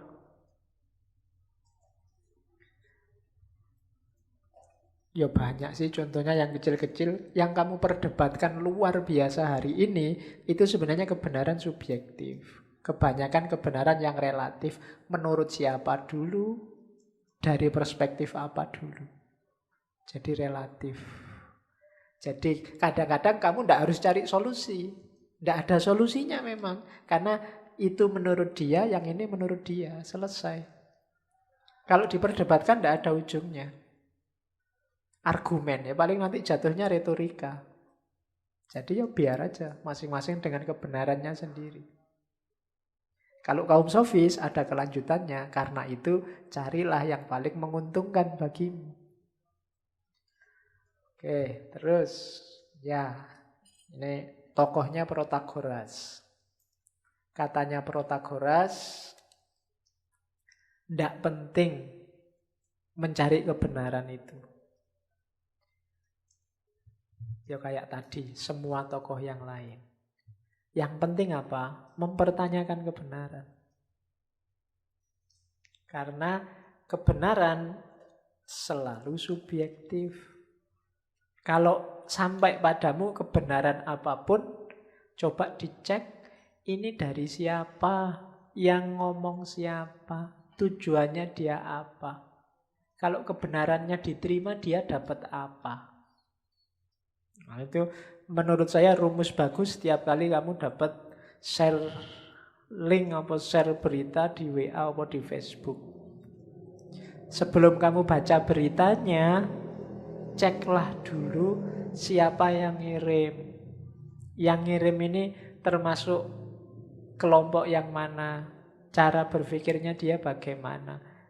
Seandainya linknya kemudian kamu terima sebagai kebenaran, untungnya dia apa? Nah, begitu kamu bisa menjawab pertanyaan-pertanyaan ini, kamu bisa menentukan perlu ndak hoak atau tidak kamu terima. Ndak penting dia benar sejati apa enggak, tapi yang penting kamu pertanyakan dulu kebenarannya. Itu katanya Protagoras. Kenapa? Karena benar yang absolut itu ndak ada. Baik buruk ya perspektif. Benar salah juga ternyata perspektif. Apalagi indah dan tidak indah. Ndak ada yang pasti. Oke, agama kan pasti Pak. Iya, agama pasti menurut yang percaya. Yang tidak percaya menganggapnya tidak. Jangankan agama yang berbeda, bahkan ada yang tidak percaya sama sekali dengan agama. Itulah manusia, katanya Protagoras. Maka tidak ada kebenaran yang objektif itu. Oke, rumusnya apa? Manusia adalah ukuran segala sesuatu. Ternyata benar salah, baik buruk itu diakui atau tidak sumbernya dari manusia. Yang meyakini dan tidak meyakini kan manusia. Yang bikin argumen juga manusia. Loh Pak, ini sumbernya dari Allah Pak. Ya, Allah dalam persepsimu. Loh Pak, ini dari Quran loh Pak. Ya, Quran sesuai pemahamanmu. Orang lain memahaminya beda. Bahkan mungkin Allahnya juga beda. Mungkin ada yang versi Allah ngamuan, ada yang versi Allah sabar, ada yang versi Allah pemaaf. Tergantung kamu makainya yang mana. Persepsimu, caramu menyerap seperti apa, itu kan juga menentukan. Jadi katanya Protagoras, tidak ada yang objektif wes. Loh itu kebenarannya kan objektif Pak. Ya tergantung pencerapanmu. Ada loh Pak, misalnya warna hijau. Itu kan semua orang juga ngomong hijau Pak. Iya. Pencerapanmu, manusia nggak pernah berhenti di hijau. Hijau itu di kepalamu kan bunyinya juga macam-macam. Wah, hijau ini simbol Islam. Oh bukan, hijau itu bukan Islam. NU itu Islam. Ayo bukan, hijau itu ya P3. Oh iya bukan, ini tidak pernah warna jadi netral hari ini apalagi. Merah juga maknanya macam-macam. Merah itu, wah itu moncong putih itu Pak. Enggak.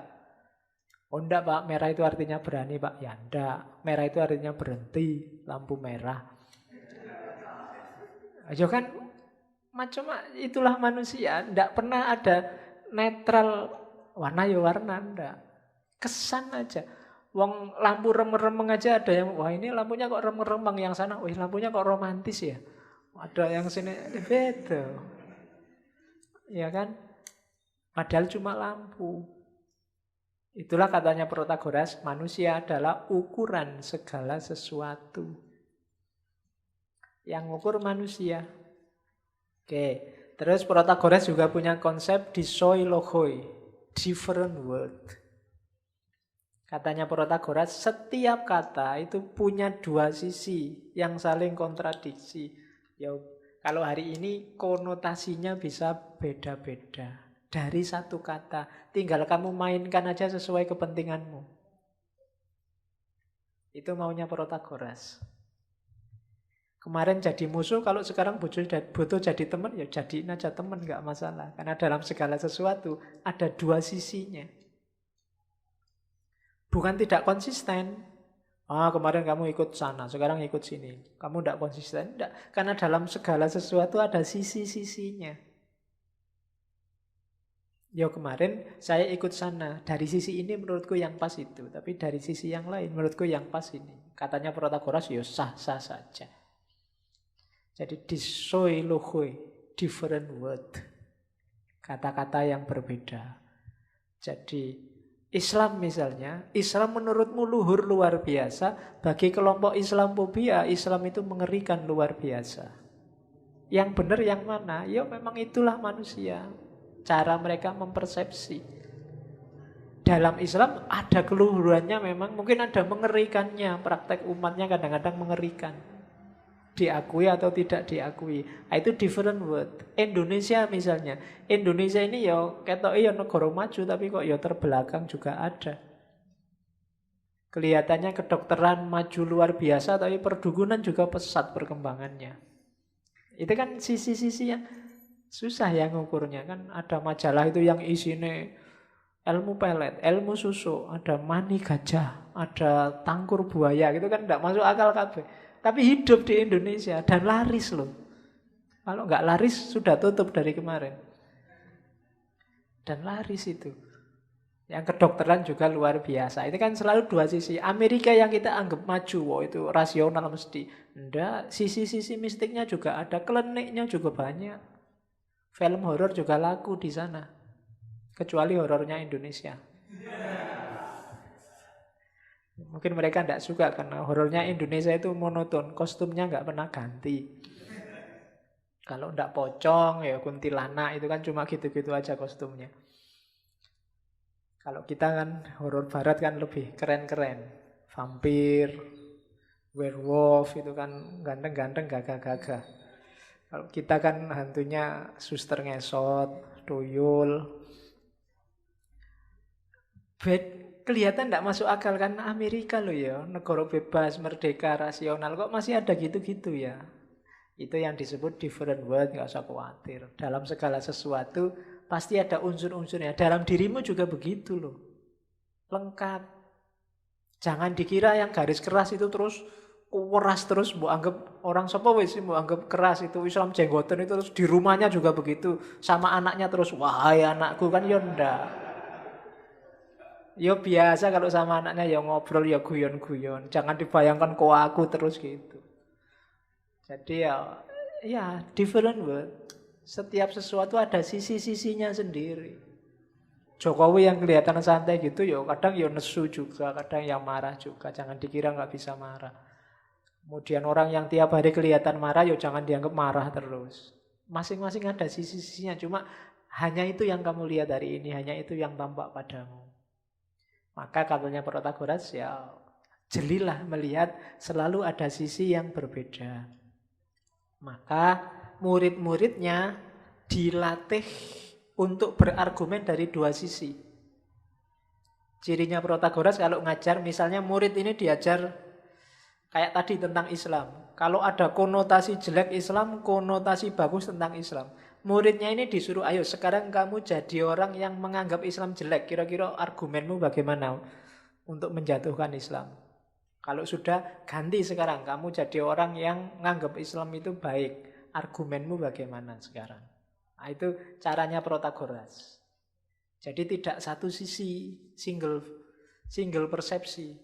Muridnya dilatih dengan persepsi yang beragam, sehingga berhadapan dengan situasi apapun, dia bisa menang. Kalau kita kan senengannya cuma mono, stereo aja ndak. Apalagi apa mono itu, lawannya mono apa? Polifonik. Banyak sudut, banyak sisi. Kita stereo aja kan sering ndak. Pokoknya kelompokku ya kelompokku, yang lain mesti salah. Tapi kita nggak tahu menau tentang yang lain. Sehingga begitu debat, berargumentasi, kita langsung kalah. Dan itu yang diwanti-wantikan oleh kelompok sofis pada murid-muridnya. Janganlah, jangan begitu. Kita harus tahu argumen dari semua sisi. Oke, ini dari bukunya Protagoras, kitabnya Protagoras yang selamat, ada Hymn of Relativism. Oh itu khas ya, relativisme aja ada himnenya. Ya, saya tidak tahu nadanya kayak gimana, tak tulis Inggris sih. Kamu bikin nada sendiri, boleh pakai dangdut apa pakai jazz. Ya. Man is the measure of all things. Manusia itu ukuran dari segala sesuatu. Both of things that are. Both of things itu tadi kan ada dua sisi itu kan. Baik sisi A maupun sisi B, baik sisi baik maupun sisi buruk. Both of things that are. Man is the measure that they are, and of things that are not. Manusia itu ukuran terhadap apa yang mereka yakini kebenarannya dan juga segala yang tidak mereka yakini. Man is the measure that they are not. Manusia juga ukuran terhadap apa yang tidak mereka percayai. Itu himnenya relativisme. Ukuran satu-satunya itu manusia. Ternyata yang kita hadapi selama ini, yang kita sebut kebenaran selama ini adalah kebenaran dari perspektif tertentu. Dari manusia tertentu. Bukan kebenaran yang absolut. Itu katanya kelompok sofis. Terus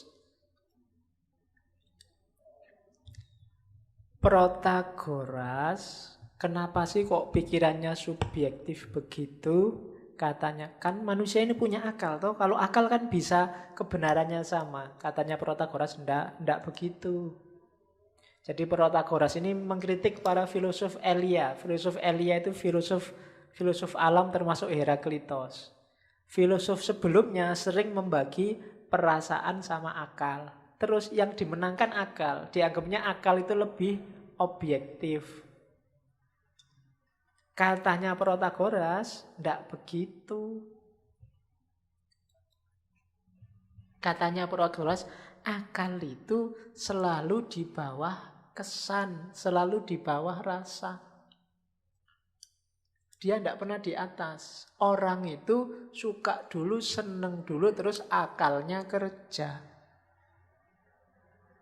Kamu membela tokoh tertentu dulu, suka sama tokoh tertentu dulu, baru nyari argumen. Jarang bikin argumen dulu. Jadi kebalikannya filosof Elia. Kalau filosof Elia itu kan kayak Heraklitos dan kawan-kawan, Demokritos dan kawan-kawan. Hidup ini ya ada perasaan, ada akal. Dan akal lebih objektif. Jadi kalau orang ingin disebut pinter, akalnya harus di atas perasaan. Katanya Protagoras, tidak bisa begitu. Orang hidup secara natural itu akalnya justru di bawah perasaan. Kalau nggak percaya silahkan kamu uji semua yang kamu anggap baik dan kamu anggap benar. Hampir semuanya kamu suka duluan. Atau kamu dikondisikan untuk suka duluan. Kenapa kamu Islam? Kenapa kamu NU? Kenapa kamu Muhammadiyah? Kenapa kamu nggak pernah mikir dulu? Nggak pernah kamu mikir sik. Aku itu enaknya NU apa Muhammadiyah? Nggak pernah. Karena sejak awal mungkin bapakmu, orang tuamu, lingkungan NU, kamu terkondisikan untuk suka dan dekat sama NU. Argumennya nanti belakangan. Akalnya kerja di belakang setelah kamu suka duluan. Kamu suka tempe penyet atau ayam penyet misalnya. Itu kan kamu suka dulu. Begitu ada temanmu tanya, kok kamu sukanya tempe sih? Oh, tempe itu menyehatkan. Karena tempe itu belakangan sebenarnya. Awalnya ya kamu sudah suka duluan, mungkin karena uangnya ngepas hanya buat beli tempe. Ya, tapi argumennya itu datangnya di belakang. Itu sehat loh daripada makanan yang lain, daripada itu belakangan. Coba kamu sukanya ayam duluan, ya kamu akan bikin argumen betapa bergizinya ayam. Yang suka susu berargumen pentingnya susu, yang tidak suka susu dia akan berargumen tidak apa-apa, tidak minum susu. Bisa digantikan oleh zat yang lain dan seterusnya. Jadi akal itu selalu belakangan. Kayak kamu kuliah milih jurusan, itu dulu mungkin kamu nggak mikir panjang, sing kamu rasakan kira-kira enak, kira-kira seneng kan begitu. Kamu tidak survei fakultas ini prospeknya gimana, tidak pernah. Kamu cuma enaknya mana ya, selalu enaknya. Ngaji aja mungkin kamu enaknya berangkat apa enggak ya, enaknya, enggak pernah kira-kira, tapi selalu enaknya, itu rasa. Enaknya hari ini pakai baju apa ya, enaknya sebagian besar hidup kita itu. Maka katanya Protagoras, enggak. Katanya siapa sih akal itu mendominasi? Enggak. Akal itu ternyata enggak jadi raja. Yang jadi raja, rasa. Maka, dan itu alamiah katanya Protagoras. Ya hidup memang begitu. Sehingga benar salah jadi beragam. Coba dasarnya sama-sama akal yang rasional, mungkin keragaman itu bisa tinggal sedikit. Tapi kan kelihatan dalam hidup ini sangat beragam sekali. Berarti orang yang dikedepankan bukan akalnya. Makanya kalau ada orang gegeran macam-macam beda pendapat, kamu ndak harus bilang, ndak mikir po dia. Ya semuanya juga ndak mikir. Diawali dari suka ndak suka sejak awal. Nggak usah kamu protes, akalnya nggak dipakai. Semua juga awalnya nggak pakai akal. Suka ndak sukanya dulu yang main. Baru akal nututi di belakang membikinkan argumen, menjustifikasi. Oke, nanti beberapa teolog mengadopsi cara berpikir ini. Khususnya yang tidak mementingkan akal. Oke, ciri yang ketiga, skeptis. Relativisme dan skeptisisme itu dua hal yang berbeda, tapi disofis jadi satu. Kalau relatif itu semuanya benar, terserah pencerapan orang. Kalau skeptis kebalikannya, semuanya harus dipertanyakan. Jadi kebalikannya. Jadi orang biasanya salah satu. Kalau nggak relativis itu biasanya toleran. Setiap orang punya pendapat, punya pikiran sendiri. Tapi kalau skeptis, pikiran semua orang perlu dipertanyakan. Tidak dipercaya. Jangan-jangan ada kepentingannya. Jangan-jangan ada misi tersembunyi. Jangan-jangan ada jebakannya. Itu skeptis. Tapi kalau relativis, pikiran setiap orang itu benar sesuai versinya masing-masing. Kalau ada lagi yang pikiranku saja yang benar, yang lain salah. Itu namanya dogmatis. Jadi bedakan kalau bikin istilah. Kamu jangan sembarangan kadang pakai skeptis, kadang pakai relatif. Tidak ada konteksnya. Kalau relatif berarti semua kamu anggap benar. Sesuai versi masing-masing orang. Kalau skeptis, semua kamu anggap salah. Semua harus dicurigai. Nanti ada dogmatis. Kalau dalam tradisi hermeneutik, yang skeptis ini melahirkan namanya hermeneutik of suspicious. Kalau yang relativis itu nanti hermeneutik of recovery. Kalau yang dogmatis melahirkan hermeneutik of apology. Nah, itu nanti gaya hermeneutiknya beda-beda. Oke, cirinya skeptis. Tokohnya nanti Gorgias. Jadi pikiran manusia itu tidak mungkin ketemu kebenaran yang sejati.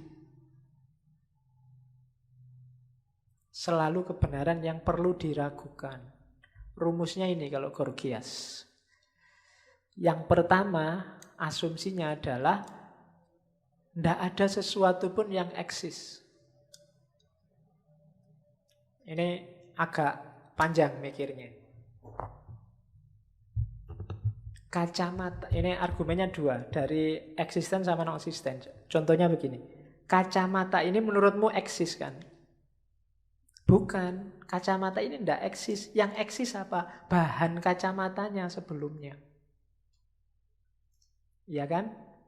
Cuma dia dibentuk saja jadi kacamata. Berarti apa? Kacamata ini tidak eksis, yang eksis bahannya. Bahan itu juga misalnya plastik apa kaca, itu kan juga berasal dari bahan sebelumnya. Kalau ditarik terus dari bahan, tidak akan ada ujungnya. Meskipun nanti argumen ini oleh Aristoteles di-cut. Harus ada sesuatu yang tidak ada sebabnya, tidak ada bahannya. Tapi yang kayak gini katanya Gorgias tidak masuk akal. Apa ada sesuatu yang tidak ada bahannya? Tiba-tiba muncul kayak sulap itu, ting, tidak mungkin. Lah terus mana yang benar-benar eksis itu? Itu argumennya Gorgias. Jadi kacamata ini tidak eksis, yang eksis itu plastiknya sama kacanya. Tapi plastik sama kaca juga dia tidak eksis. Dia entah kaca itu bahannya apa lah. Plastik juga bahannya apa. Mungkin tanaman karet, tanaman dan seterusnya. Cuma dia juga tidak eksis. Dia ada bahan sebelumnya terus. Berarti kan mundur terus ke belakang. Ujungnya di mana? Tidak tahu. Kalau tidak ada ujungnya ya berarti yang eksis itu tidak jelas sebenarnya. Ataukah ada non-eksisten? Kayak Aristoteles, ada sesuatu yang muncul tanpa ada sebabnya. Meskipun dia menyebutnya inilah sebab pertama. Tapi katanya Gorgias, ya tidak masuk akal. Akal susah menangkap ada sesuatu yang muncul tanpa ada pendahuluannya. Nah, misalnya seandainya itu dianggap Tuhan ya agak susah ya. Kira-kira Tuhan bahannya apa ya? Nah itu kan susah nih mikirnya. Ya kan, itu kan yang diperdebatkan para filosof abad tengah kemarin, Ibn Rus dan kawan-kawan. Kalau di Aristoteles kan ketemunya yang potensi itu. Tapi itu dipertanyakan oleh Gorgias. Faktanya tidak masuk akal. Jadi asumsi dia pertama tidak ada sesuatu yang eksis. Kalau dipaksa juga, ada lah Pak, masa enggak ada? Kacamata ini ya kelihatan ada, oke. Seandainya ada sesuatu yang eksis itu, dia enggak akan bisa diketahui. Ya kayak kacamata ini tadi kan, kayak laptop ini tadi, kayak teh ini tadi. Anggap aja teh itu benar ada. Tapi apakah teh itu? Pengetahuan kita tentang teh ternyata juga macam-macam. Isi kepala kita beragam. Jadi, kalau seandainya kamu, enggak Pak, ada Pak yang benar-benar eksis, oke. Tapi seandainya ada yang benar-benar eksis, enggak akan bisa diketahui. Kenapa? Ya karena kita terbatas oleh persepsi kita masing-masing. Kebenaran pastinya jadinya enggak pasti, enggak ada. Selalu kacamata menurutku, kacamata menurutmu, dan seterusnya. Kalau kamu masih ngeyel, ya bisa lah Pak. Meskipun mungkin beda dikit-dikit ya pendapat kita tentang kacamata ini ya mungkin sama. Oke, seandainya kamu ngeyel begitu katanya Gorgias, kalaupun dapat diketahui, tidak akan dapat dikomunikasikan. Ketika tak coba mengkomunikasikan, gini loh menurutku kacamata itu bla bla bla bla. Yang saya sampaikan ini, kemudian kamu tangkap, itu pasti beda antara mauku sama penangkapanmu. Saya ngaji sejak awal tadi, sejak jam 8 sampai sekarang, setiap kepala menangkapnya pasti beda-beda. Jadi, tidak ada yang sejati. Jadi, tidak ada sesuatu yang eksis. Kalau kamu bantah, ada Pak. Oke, seandainya ada yang eksis, nggak akan bisa diketahui. Ah, ya bisa saja Pak. Seandainya bisa, nggak akan bisa dikomunikasikan. Ini bantai susah sudah. Karena begitu dikomunikasikan, kamu juga harus pakai bahasa, pakai konteks yang sama, pakai konotasi yang sama, dan itu susah setiap orang. Ya bahasa juga begitu kan. Mbok kamu di sini ngomong Madura, yang nggak Madura nggak akan paham. Sudah beragam. Sama-sama paham, konotasinya beda jadi beda. Ngomong sama simbahmu yang ndak ngerti perkembangan musik terbaru, Mbah, buka sidik jos ya Mbah. Apa buka sidik jos itu? Ini ndak paham dia. Karena ndak ngikuti, konteksnya beda. Jadi komunikasi itu begitu. Jadi seandainya sesuatu itu ada, dia ndak akan susah diketahui. Tapi kalau dipaksa bisa Pak diketahui, akan susah dikomunikasikan. Jadi kesimpulannya ini tadi skeptis. Alah, penjelasanmu tentang realitas itu kan versimu. Pengetahuanmu kan hasil pencerapanmu. Yang kamu katakan itu kan versimu juga. Yang lain mungkin berbeda. Oke, itu Gorgias. Terus Gorgias ya dasarnya adalah pluralitas. Ternyata pemahaman itu macam-macam. Oleh karena itu, tidak perlu capek-capek nyari kebenaran sejati. Yang harus kamu cari apa? Kamu butuh kebenaran yang gimana sekarang? Segala versinya ada. Kamu ingin kebenaran bahwa menikah itu menyusahkan hidup, tinggal kamu bikin argumennya ada. Kamu ingin bikin argumen bahwa nikah itu penting loh.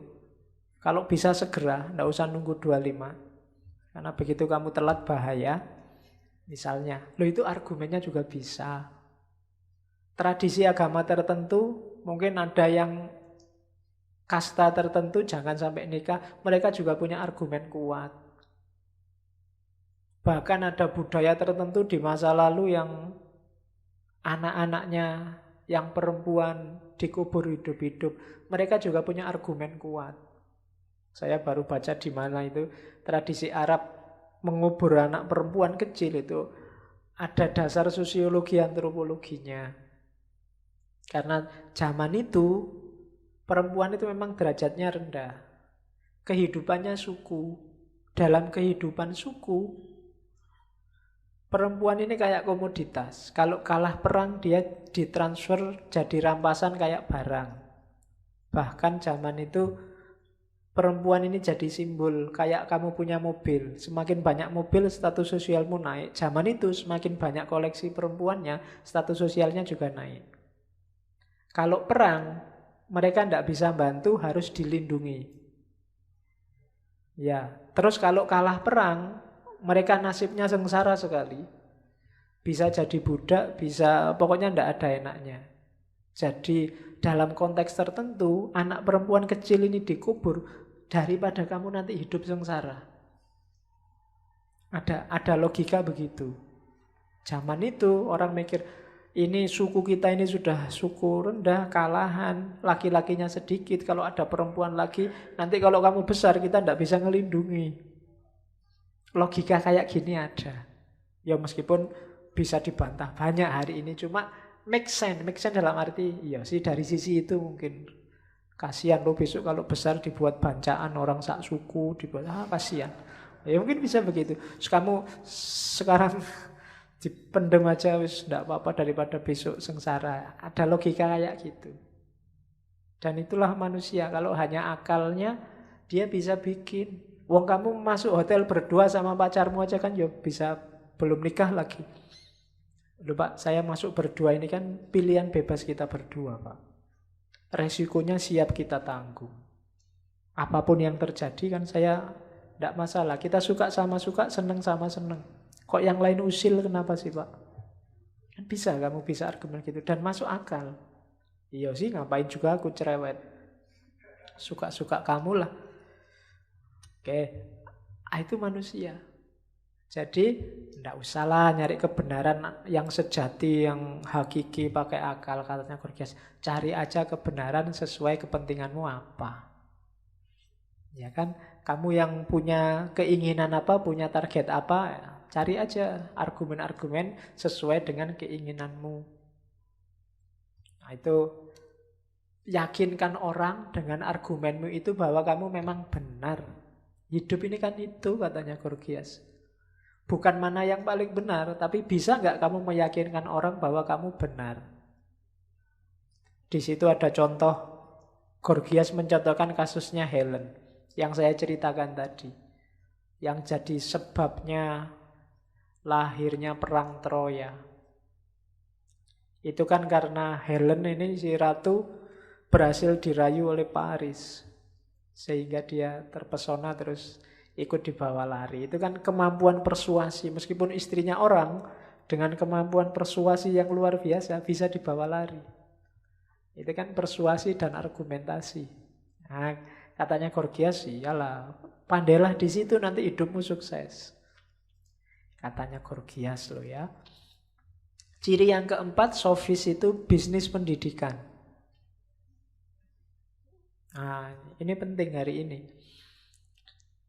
Jadi orang sofis itu yang diajarkan wisdom, virtu ya, tapi mereka minta bayaran. Jadi ya tergantung kamu berani bayar mahal apa enggak. Kalau bayarannya mahal ya doanya panjang, kalau bayarannya kecil ya doanya pendek aja. Nah, kalau bayarannya mahal mau berdoa dibikinkan puisi dulu panjang gitu. Kalau bayarannya terima kasih ya Robbana Atina. Sudah selesai. Nah, itu pertimbangannya bayaran. Dan hari ini hidup lagi kan. Gaya bayaran itu kita menyebutnya kapitalisasi pendidikan. Ternyata sejak zaman sofis dulu ada. Jadi yang lebih menonjol urusan administrasi bayar-membayar daripada ilmunya. Bahkan kemarin ada kasus kampus-kampus yang abal-abal itu, tidak penting kamu kuliah apa enggak, yang penting bayar. Ada yang kayak gitu, dan dapat ijazah. Bahkan nggak penting kamu daftar apa enggak, mau ijazah bisa dibeli.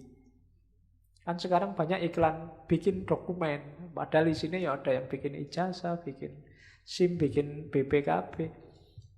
Pinternya orang modern. Jadi cirinya orang sofis ini. Dan mereka mempromosikan dirinya, kita butuh ini. Dunia sekarang butuh orang kayak kita. Kontekstual. Dunia butuh belajar logika, dunia butuh belajar retorika, dan kamilah yang bisa. Kalau ingin punya kekuasaan politik, punya status sosial tinggi, punya pengaruh, maka tunjukkan kepintaranmu, belajarlah di kita. Nah, nanti banyak cerita yang kalau teman-teman suka baca, ada kasus-kasus setelah dididik muridnya ini bisa ngalahkan gurunya di sofis. Saya dapat cerita Protagoras sama muridnya. Jadi ada salah satu murid yang bisa mengalahkan gurunya. Jadi Protagoras ini satu ketika ngangkat murid. Dan muridnya diajari diajari hukum, cara debat. Nah, cuma perjanjiannya, pokoknya muridnya ini tidak usah bayar. Bayarnya kalau besok menang kasus pertama, silahkan dibayar. Cuma muridnya ini uri, setelah lulus, dia tidak nyari-nyari kasus. Diem aja nggak nyari kasus. Tadi nggak menang-menang, Protagoras nggak dibayar-bayar. Akhirnya Protagoras jengkel, dilaporkanlah ke pengadilan. Sampai di pengadilan, Protagoras bilang, apapun yang terjadi di pengadilan ini, kamu harus bayar saya. Katanya Protagoras, yang pertama, kalau saya di pengadilan ini kalah, berarti kan kamu menang kasus pertama. Berarti saya harus dibayar. Kalau saya di pengadilan ini menang, berarti kan aku menang. Tuntutanku harus dikabulkan oleh pengadilan. Tuntutanku apa? Kamu harus bayar aku. Jadi aku harus tetap dibayar. Loh, tapi muridnya tidak kalah pinter. Muridnya juga setelah Protagoras bilang gitu, dia juga bilang, apapun yang terjadi dengan pengadilan ini, saya tetap tidak akan bayar.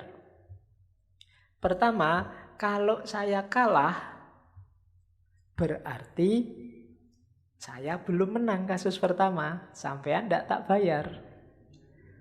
Tapi kalau saya menang, berarti gugatan sampean kan kalah. Berarti saya juga tidak harus bayar. Ayo, sing bener sing di. Ya, itu logikanya orang sofis. Jadi kalau main logika itu nanti jebakan-jebakannya banyak. Itu sama kayak ngomong, semua yang di masjid ini tukang bohong. Terus kamu tanya, loh Bapak kan juga ada di masjid ini.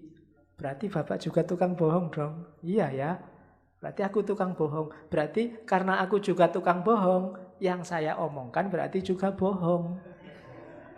Karena yang saya omongkan bohong, berarti kan kebalikannya. Kalau saya ngomong semua yang di masjid ini bohong, artinya kebalikannya. Semua yang di masjid ini jujur. Termasuk saya. Tapi kalau saya jujur, yang tak omongkan tadi kan berarti benar. Semua yang di masjid ini bohong. Ayo, yang benar yang mana sekarang? Pembohong apa enggak semua yang di masjid ini? Nah, itu logika namanya. Tautologi kalau dalam ilmu logika. Bulet hanya di level akal. Oke.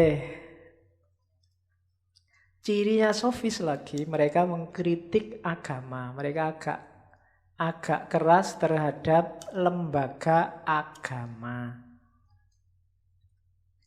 Katanya kaum sofis, banyak orang yang memanfaatkan agama untuk tujuan kontrol sosial saja.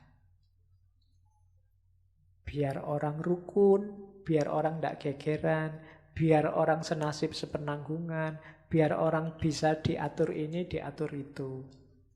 Itu kritiknya orang sofis.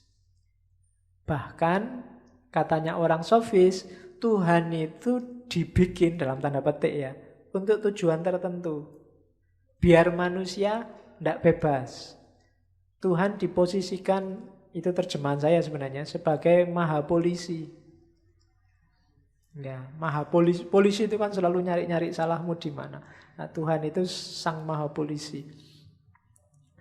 Katanya kritiknya orang sofis. Jadi orang jadinya tidak bebas. Ada apa-apa. Jangan gitu. Nanti disiksa lo di neraka. Jangan gitu. Nanti kamu dimarahi Allah lo. Jangan gitu. Ternyata agama jadi media untuk ngancam orang lain, ngatur orang lain. Bikin orang tidak bebas mikir. Kritiknya lagi, caranya gimana untuk bikin orang patuh kalau dalam agama? Ya biasanya institusinya berubah jadi agen pahala dan siksa. Nah, awas ini kalau kamu macam-macam disiksa loh. Nah, itu yang benar, nanti kamu dapat pahala. Agama selalu begitu katanya orang sofis. Jadi nilai spiritualitasnya minim, yang ada adalah nilai ngaturnya yang membuat orang tidak bebas. Meskipun bukan berarti agama tidak penting. Pentingnya apa? Ya, hidup ini memang kadang-kadang harus diatur secara sosial. Agama itu efektif. Kenapa? Karena yang ngatur diasosiasikan dengan yang di luar manusia. Wah, itu orang bantahnya susah. Kalau yang ngatur orang yang bisa dilihat, bantahmu kan gampang. Tapi karena dia sang maha yang tidak bisa diakses oleh akal, oleh panca indera, bantahnya susah. Itu yang dipakai oleh agama dan lembaga agama. Katanya orang sofis. Jadi cirinya orang sofis yang kelima, kritik agama. Itu kalimatnya Protagoras tentang agama yang terkenal. About the God, I have no means of knowing either that they exist or that they do not exist or what they are to look at. Many things prevent my knowing, among others the fact that they are never seen. Ya, tentang Tuhan-Tuhan, God ya, karena Yunani adanya dewa-dewa. Tentang dewa-dewa atau Tuhan-Tuhan, aku tidak tertarik untuk tahu ada atau tidak ada atau bentuknya kayak gimana. Banyak yang membuatku, banyak alasanku untuk tidak ingin tahu, diantaranya adalah fakta bahwa Tuhan-Tuhan itu tidak pernah kelihatan.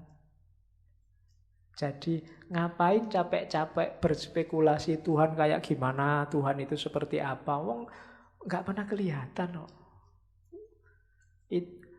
Dalam tanda petik itu mungkin imajinasi setiap orang saja.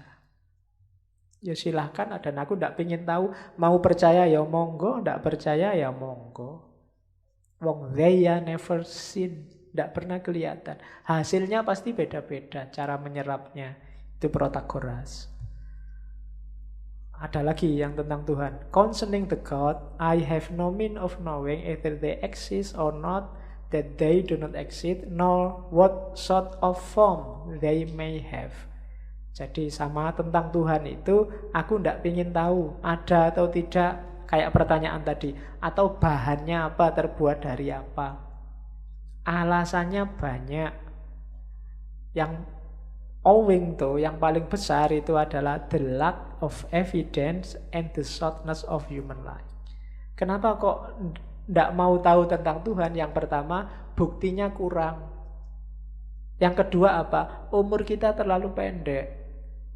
Ngapain dihabiskan mikir Tuhan itu? Wong yo ndak jelas. Ndak jelas dalam arti faktanya ndak bisa dilihat. Itu katanya Protagoras, bukan kata saya. Jadi buktinya sedikit, umur kita juga pendek. Jadi ya sudah. Itu kan kayak Bertrand Russell waktu ditanya seorang perempuan, Bertrand Russell, kalau besok kamu mati terus ketemu Tuhan, Bertrand Russell ini kan ateis, kamu dimarahi gimana? Kalau Tuhan marah, Bertrand Russell, kenapa kok kamu tidak percaya aku ada? Katanya Russell, yo tak jawab saja, yo mohon maaf Tuhan, buktinya masih kurang. Yo, saya susah percaya kalau buktinya kurang. Nah itu Bertrand Russell waktu ditanya seorang perempuan. Oke, itu kritiknya Protagoras. Terakhir, ya banyak kritik, kapan-kapan kita ngomong lebih dalam lagi, khususnya di Socrates. Kalau Plato mengkritiknya sofis itu yang pertama, ya tadi, kita mikir, kita bikin argumen, itu hakikatnya kan cari kebenaran. Kalau kita hanya argumen saja tanpa kebenaran, ya kehilangan hakikat.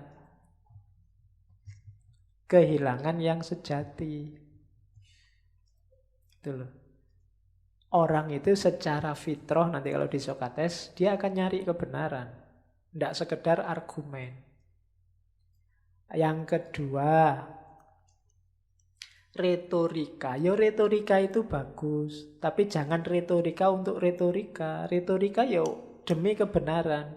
Karena kalau retorika saja, tidak akan menyelesaikan masalah. Kita mikir itu kan untuk problem solving, bikin hidup lebih baik. Kalau kita tidak ketemu benar yang sejati, baik yang sejati, hidup kita tidak akan semakin baik, problem kita tidak akan selesai. Hanya pura-pura punya kebenaran, ya kita tidak akan meningkatkan kualitas hidup. Itu yang kedua. Terus ya yang ketiga, kritik terhadap moralitas tadi katanya Plato itu bahaya.